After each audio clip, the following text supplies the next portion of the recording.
Hi guys, Andrew here from Pulling Strings Archery. First of all, let me start this video by apologizing for not making very many videos in the past year. The YouTube channel has kind of taken a back seat.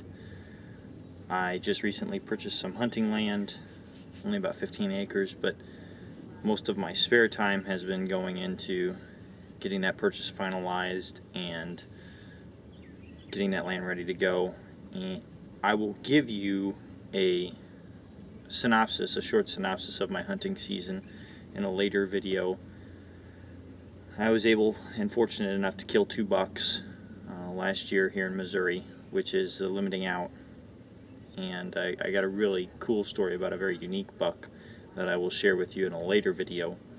But for right now, I would like to bring to your attention a bow that I got used, obviously, from Archery Talk.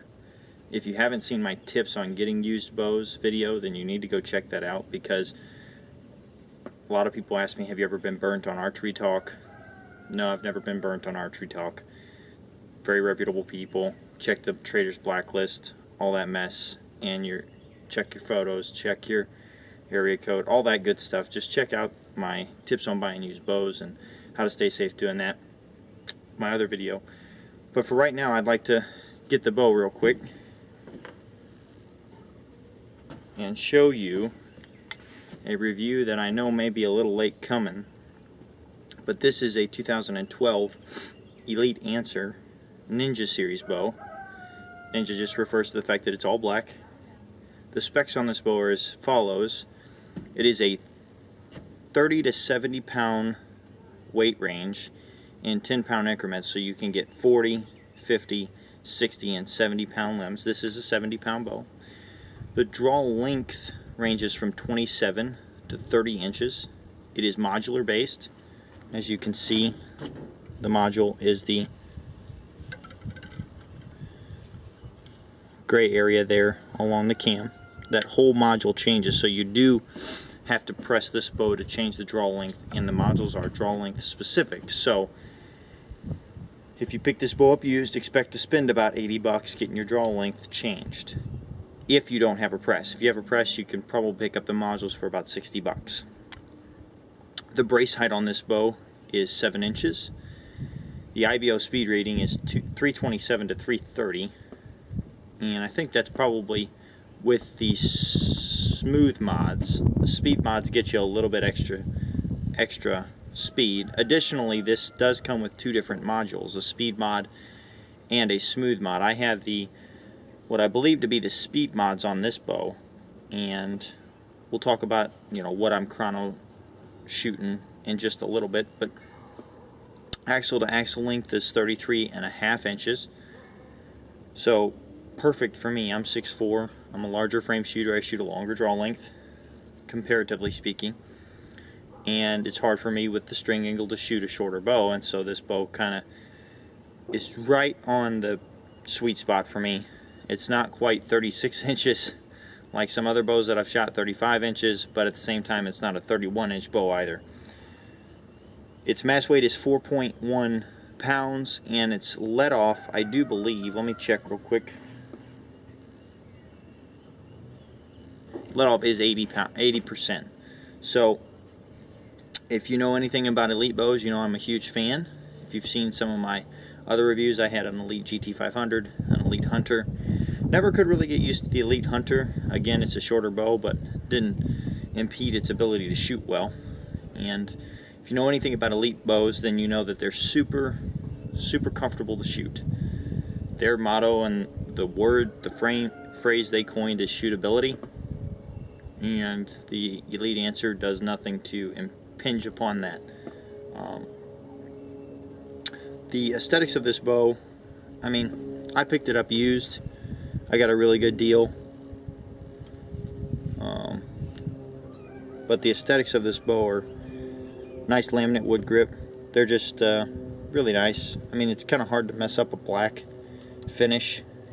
At least in my opinion it is. A little bit easier to mess up camo. But Elite has never shorted themselves on the finish of their bows. The only time that I really ever had a problem was with any kind of Cerakote, and that was another reason I picked up this bow, is because it was pre-Cerakote. So they don't have any Cerakoting on the cams, they're just powder coated, and have a real good finish on them. Aftermarket strings, again, I picked it up used. I really don't know what kind of strings are on the bow. All I know is they're, they shoot really good. That's another little tip too I'll share with you. If you have a chance and you get it, you're part of Archery Talk or you're part of any other forums, you'll notice there's always a lot of new bows for sale. And in my recent experience purchasing new bows, what I found is that a lot of times those bows are for sale for some reason. Something is wrong with it, it's not sorted out. Maybe there's camling that can't be fixed without shimming the cams, or the strings aren't very good, or there's just something in the bow that is not quite sorted. And so what I like to do is I like to pick up these used bows that have been well taken care of but shot, because most of the problems have been kind of sorted through and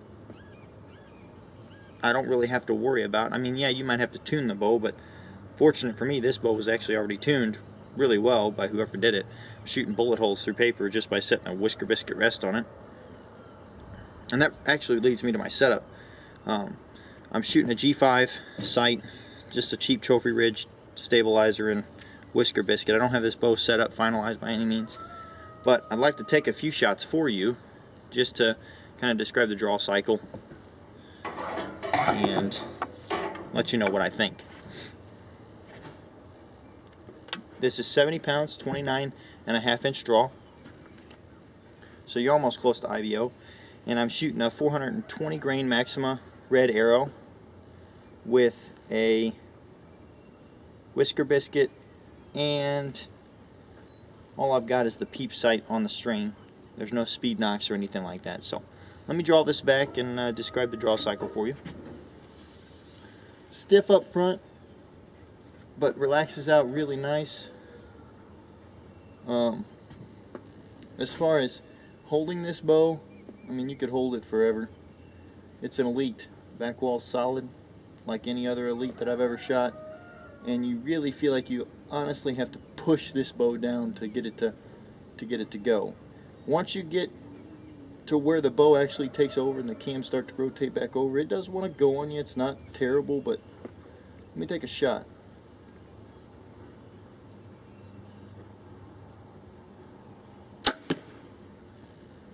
I haven't. I mean, it's January 29th, 30th here. I haven't shot probably since the end of bow season for me, since end of December. So it's been a couple days since I've shot, and this bow is actually 10 pounds greater than what I normally shoot and what I'm used to. I normally shoot 60 pounds, bumping up to 70 this year. Another reason why I got this bow, but you saw, I mean, I could hold it forever. It's super easy to hold. It is a little heavy for me, but the draw cycle is really smooth. So if you're used to that poundage, then the stiffness, I mean, it's definitely something you could get used to, and it's, like I said, smooth as butter. Smooth as butter. And the back wall, I mean, what else can I say about the back wall? Another thing about the back wall in these Elites, that gives you a consistent shooting platform.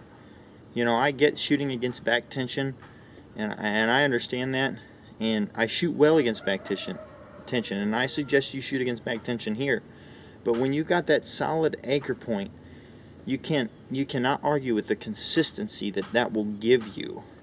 If you're shooting a bow against back tension, and there's a little bit of give in that back wall, then naturally, depending upon how much back tension you put, and it's not going to be the same every time because of muscle strength and the way your body works, you might get a little bit different shot here or there. It's negligible at best, but this is just something a little extra that Elite does on that back wall and that limb stop that gives me confidence, and definitely something I like. Let me put one more shot down there and I'll talk to you about chrono speeds. I'm going to relax for you. Relax, relax. You can see I'm bringing my front arm in, and it just doesn't want to go. Even there, when it kind of catches a little bit, it's still super easy to keep back. That's insane.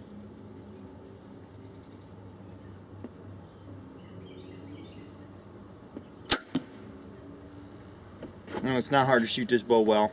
I haven't been shooting it very long, but I can tell you it's not hard to shoot this bow well. Good string angle, just comfortable bow to shoot for me. It fits me very well. So chrono speeds, before I let you go this afternoon, chrono speeds for this bow with a 29.5-inch draw, a 70-pound draw weight, and a 421 grain arrow. 421 to 23 grains, just depends upon field tip, but shoot 288 feet a second, which is not, 300 feet a second, but at the same time, you're going to kill anything in North America with that kind of kinetic energy. This is bow flat gets, it sends them down there, and it's really easy to shoot. So if you get a chance to pick one of these up, they're hard to come by because they're a good bow. Not very many people want to get rid of them. Get a chance to get one of these, pick it up. You'll thank yourself, especially come hunting season. So thanks for watching. Like, subscribe, check out my other videos. If you have any questions, please post them in the comments. I get emails every time somebody comments or asks a question, so I'll be happy to respond to you. Thank you and have a great day.